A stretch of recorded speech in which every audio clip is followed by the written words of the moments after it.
Sai rương nó phía đi làm pi ní cứ chập đàm lang nó bên tông tông nâng liên chú của bạn mà đọc tề lục chân hai các bạn khơi thả một lục chân nữa một ngom khănเหมือนtên thua ở tông tông kia lòng phơi rốt tập buồn nơi khẳng còi trường rồi bạc ba luôn hơi lúc còn nghĩ mòn này dây từng một cua sánh tha suốt đây lục chân hôm nay lục chân có cờ ta một càn phật rồi còn nghĩ tha mình tôi ai một niệm mờ hôm nay liên chú các bạn rồi tông tông ở chật rồi còn nghĩ tha cùng khai ấy hay tông tông có chơi ba rồi có đa tới mưa từ rụp hiệp tới cả đường thả đôi robot đa là đôi robot mà hai có từng coi chất lần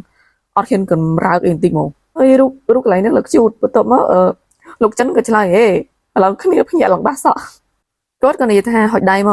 lúc cốt các bạn ao về mà giang từ tổng tổng là tổng tổng có từ tôi cho hai cái con cốt các bạn xua tổng tổng tha tại chỗ ấy bên nước tổng tổng có hồ chơi tha liên rồi bạc này bị cầu liên chẳng hạn vấn té liên chú các bạn chơi tha cái chỗ thà càng tổng hoạt động mới đây lại nâng liên chú chấm này ai lục chân có ọt mọt ấy đài cái này tông tông ấy có tầm lệ tự mộc cho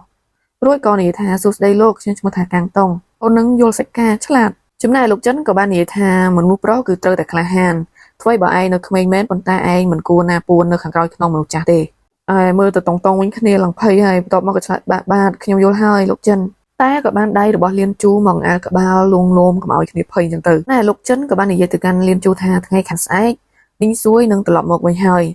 tao niang banปรับ ไอ on admin ปรับ monitor ลิ้น admin ปรับ monitor นิ่งซวยนั่นคือជាប្អូនចំបោះលៀនជូគេត្រូវជាកូនបង្កើតរបស់បានចំលៀនជូហ្នឹងលោកចិនហ្នឹងអញ្ចឹងគេត្រូវជាប្អូនចំជាមួយនឹងលៀនជូហ្នឹងឯងជូក៏អត់មាត់អីដែររួចក៏និយាយថាខ្ញុំដឹងហើយចាំខ្ញុំទៅទទួលណែលោកចិនហ្នឹងក៏យកដៃមកច្រត់នៅលើក្បាលរួចក៏និយាយថាពួកឯងបានពិភាក្សាគ្នារួចអស់ហើយទៅទេអញ្ចឹងរំខានដល់ឯងហើយអត់ដឹងថាពេលហ្នឹងគេនិយាយពីអីដែរណាព្រោះសាច់រឿងគេលាក់យើងចំណាយliên chúក៏ថាមិនរំខានទេហើយក៏ឃើញថាពីរអ្នកគាត់នៅចាស់ហ្នឹងក៏និយាយគ្នាចំណាយតង់តង់អង្គុយនៅស្ងៀមឡើងគ្នាល្ងក់ពេលនោះក៏បានភ្ញាក់វិញដោយសារតែមកអង្គុយបកសបកអាផ្លែនេះបើអ្នកទាំងអស់គ្នាស្គាល់ឈ្មោះ comment មានផងក៏កលេចមើលទៅកាន់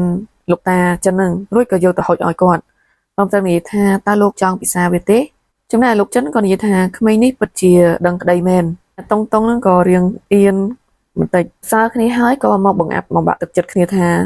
តែគួរឲ្យស្ដាយណាស់មិនថាក្មេងដឹងក្តីល្អប៉ុណ្ណាទេក៏ប៉ុន្តែវាក៏មិនអាចប្រៀបបានជាមួយនឹងកូនបង្កើតដែរនិយាយមួយម៉ាត់មកបាញ់បានម្ដងពីរនាក់គាត់និយាយសម្ដៅទៅដល់តង់តង់ប៉ុន្តែក៏បាញ់ទៅដល់លៀនជូដែរហើយអ្នកទាំងអស់គ្នាគិតមើលគ្នានៅកូនក្មេងប៉ុណ្ណឹងហើយនិយាយពាក្យសម្ដីឡើងចាក់ដោតអារម្មណ៍គ្នានៅគិតមិនចំណែកតង់តង់គ្រាន់តែលឺព្រាមឡើងភ្ញាក់ហើយក៏ធ្លាក់អាផ្លែនេះនឹងពីដៃអស់លីងចំណែកឯលោកចិនហ្នឹងក៏សម្លឹងទៅឡើងមុខមាំដាក់គ្នាតែលៀនជូបែរទៅជាញញឹមរួចក៏មកអោបតង់តង់ចំណែកតង់តង់ក៏នៅតែរៀងមុខសពូនហើយក៏ផ្អែកខ្លួនទៅប៉ារបស់ខ្លួនទៅកាន់លៀនជូចំណែកឯលោកចិនក៏មិនមាត់អ្វីបន្តរួចបានបន្តិចក៏ឃើញមានមនុស្សស្រីម្នាក់បានដើរចុះមកពីលើមករួចនាងក៏បាននិយាយថាឯងមកដល់ហើយហ៎ចំណែករូបសម្រស់របស់គាត់ក៏មិនអន់ប្រមាណដែរពេលនោះតង់តង់ក៏បានងាកទៅមើលគាត់ចំណែកឯគាត់ក៏បានសួរទៅកាន់តង់តង់ថាក្មេងម្នាក់នេះឈ្មោះថាកាំងតង់តើត្រូវទេតែសាច់រឿងយើងនៅភាគទី7នេះក៏បានចង់ត្រឹមហ្នឹងបើសិនជាមានកំហុសខុសឆ្គងសូមអធិស្ឋានដល់មានផងសម្រាប់គ្នាយើងដែលគាត់ចង់ចូលក្នុងក្រុម VIP អាចឆាតមក admin ផ្ទាល់ admin បានដាក់ link Telegram មាននៅក្នុង comment admin pin នៅហ្នឹងហើយពីសម្រាប់ admin អរគុណបាយបាយ